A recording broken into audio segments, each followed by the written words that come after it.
All right, so we saw 2 of them this week. We couldn't see 3 because they were having a big 4th of July thing. 4th of July thing here, and it was just crowded. You couldn't even park by the movie theater. Yeah. It was like, because there's like a lake and a park right over there, and they always have this huge like 4th of July party, and I had forgotten all about it. Yeah, and the cops were over here, and it was just like there was like full. 40 bajillion It's like people. a rock concert. Yeah. So we were only able to see 2, and then next week we'll probably only be able to see 2 because shit reset. Don't worry about it. We got this. Okay. So we're just doing 2 movies instead of 3. That's what we're saying. Right. Yeah. First one we're gonna do is what was it? Spider-Man. What was it called? Far From Home. Far From Home. Spider-Man, Far From Home. Marvel movie. I'm already kind of prejudiced against Marvel. I don't really like Marvel recently. I seem to like DC, but I don't really seem to like Marvel. But you know, I saw the old Spider-Mans. You know, Tobey Maguire. The first couple ones were really good. I grew up watching the cartoon. You know, Spider-Man. You know, and you know the comic books of the '70s. So I know the character real well. Jenny liked the movie. You liked the movie, didn't you? It was pretty good, actually. I'm going to say it, and this is probably a hot take, but I think I liked it a little bit better than Endgame, just because Endgame was, like, such a bummer, and it was, like, you know, it was sad, and there was, like, all this other kind of, like, heavy shit going on. This one, much more, like, not a straight comedy, I don't think, but it had, like, a lot of comedy elements in it. It was almost kind of like European Vacation, like the National Lampoon movie, but with superheroes. And I actually kind of liked that. I liked the lighter tone, you know, coming after, like I said, Endgame being so heavy and like so many deaths and all this other kind of shit. So, you know, I kind of appreciated that. It almost seemed like they were kind of going more for a like Shazam type of tone. Yeah, in a way they were. Yeah, so I appreciated that. It was kind of cute, funny, like, you know, I particularly liked the villain who was played by Jake Gyllenhaal. Mysterio. I thought that was really kind of, I'm not going to spoil like how all of that went down, because that's like a big, huge part of the plot. But honestly, I think he was probably the best part about it, and obviously Samuel L. Jackson, he always kicks ass. He's like always like steals every single scene, like when he shows up, and he's in this quite a bit. He seems like super cranky, and so he's like much funnier. So do you recommend a movie? If you like I said, if you like, I'm gonna say right now, I didn't see Spider-Man: Homecoming, the one before this, the Spider-Man one before this, so I don't know how similar in tone this one is. I don't know if Homecoming was funny as well. If you like Shazam, if you wanted to see something that was Marvel, that was not so heavy, as particularly after Endgame, then probably you will like this. Like I said, it's very much like a high school, it's like a high school comedy, like European Vacation mixed with high school kids with superheroes. Yeah. So if that sounds like something that you would like, then you will probably like it. I didn't love it, but I enjoyed it while it was on. Okay, I think the strong points of the movie was Mysterio. I think that was a really good character. I would like to see a whole movie. And I like what they did with him. Yeah, I liked that whole And plot. of course, Sam Jackson almost tries to save this movie. He tries to save this movie, but for me, I can't recommend it. I liked the old Spider-Man a lot better. Okay, I'm gonna get right down to it. If you ask me, this actor, he could probably do a really good Spider-Man. But the way the material's written, the way it's directed and everything, I'm not getting Spider-Man. I'm getting Spider-Boy. He's still Spider-Boy at this stage, and it doesn't come off as good as Shazam played that angle. When he grows up and becomes Spider-Man, and then maybe I might like this character, but I just didn't like the humor. He's beta as hell. He's crying during parts of it. It's just didn't like it. And it just didn't have the hallmarks of this franchise. I mean, the way they changed up MJ and everything, I thought Kristen Dunst really was cast a lot better. That's, the kind of, going all the way back to the comic books, MJ was kind of like a trophy girlfriend. She was just this good-looking redhead that, she was kind of yuppie in a way, but that's just the way that story went. I just didn't like they changed it up too much. You know, MJ's kind of just like the average girl, you know, dressing down and with the flannel on, and there's nothing special about her really. You know, she'd just be lost out in the crowd, and that is, I think maybe in the modern era they're gonna try to sell that angle, like, yeah, you know, anybody's a superhero, anybody's gonna be the girlfriend of a superhero, so just, you know, put any old person up there. I'm just not into it, man. I'm just not into it. And like the way they got Peter Parker, the way he's acted in this movie, he can't be a hero around me. I don't know. It doesn't make sense. I mean, he did go to space, and Samuel L. Jackson pointed this out. Nick Fury pointed out, you went to space, what are you crying for? He did all this other stuff that was kind of brave. Why is he such a pussy? Well, there was like a reason for that, but I can't really give it away without it doesn't make any sense. Without spoiling plot, like major plot points, so I'm not going to. When they're trying to use reason with me, it doesn't work. These are mythological tales, and Spider-Man is a certain way, you know, and he's just not shown that way in this movie.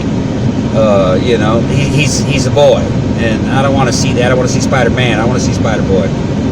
I just didn't like it, really. I liked Shazam, though, because that character is a boy that turned into a damn superhero. And he was more heroic than Spider-Man, if you ask me. I don't want to talk about it. Do I recommend the movie? No. No, I didn't like it.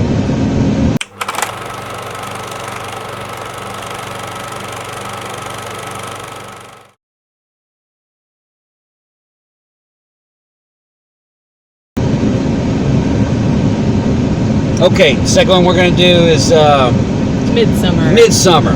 All right. This one is basically, if you saw the Wicker-Man, the original Wicker-Man, it's like that. Not the bees. Yeah, not that Wicker-Man. Very much like the original Wicker-Man. It also, the tone kind of reminded me, what was that movie that you saw that you liked real well about the satanic cult, where they had that special girl and the... Hereditary. Yeah. That's the same director. Okay, it is? Same director. It's that, there this it goes. Is his second See, movie. I can recognize it. I might be dumb, but I'm not that dumb. It reminded me a lot of that Ari movie. Aster.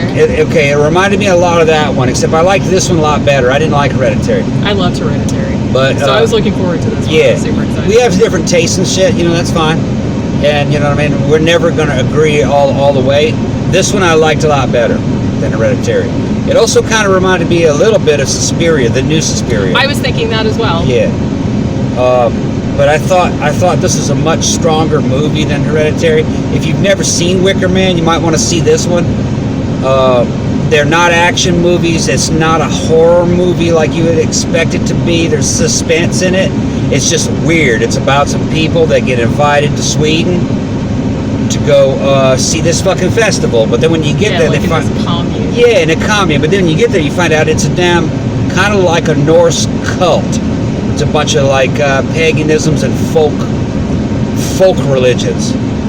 They kind of show kind of the cool aspects of that, but then as it gets weirder and weirder. I liked it. I wasn't sure whether or not they were demonizing old folk religions or not. I don't think they necessarily were. I think it took a pretty even-handed tone to it.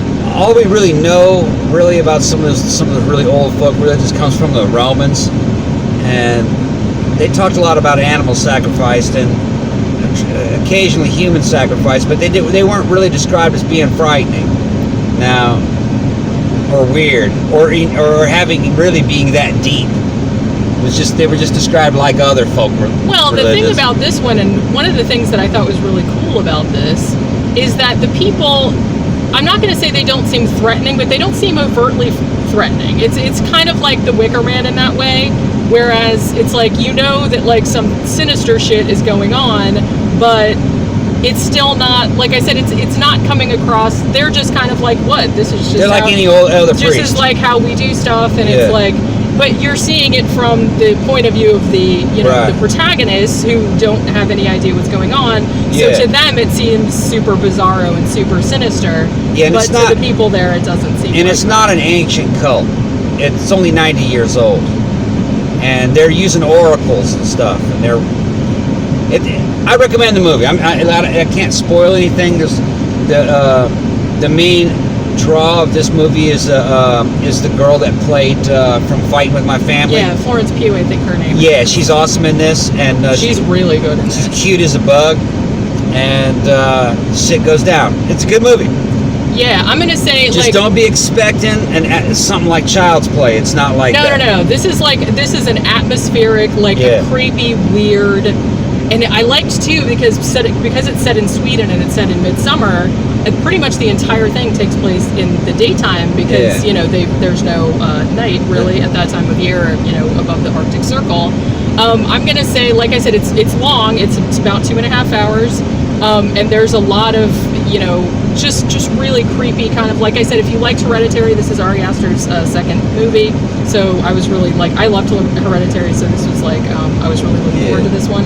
Also, I'm going to recommend it if you liked the original Wicker-Man, if you liked The Witch, which was A24. Yeah. Also, if you liked the Thomas Tryon novel Harvest Home, this will be right up your alley because it's very, very similar kind of tone to that as well. If you like bands like Death in June and Current 93 and this is Death in Rome and all that. Because it's so cool because it's like I said, it's slow moving. It builds up a lot of character. It builds up a lot of setting.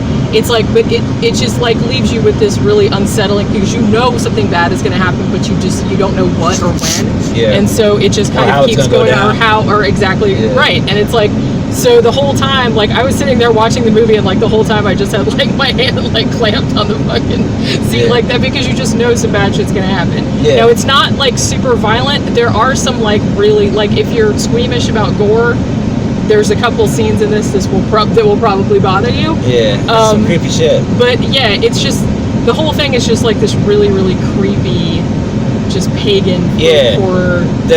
The audience was pretty silent through a lot of it. They were silent when they walked out. I'm not sure how many of them understood it.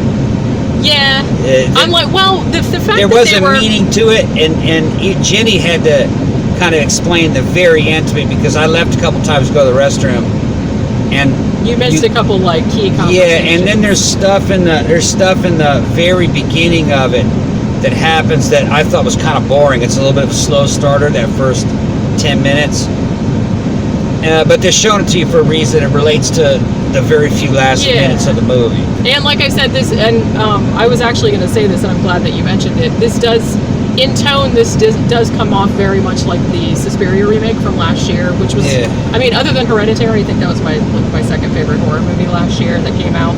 But if you dug that, it's also a very similar kind of vibe to that. If you like that kind of slow burn type of thing that just kind of ratchets up and it just gets creepier and creepier, then I think you'll really dig this. It's a good flick. Yeah.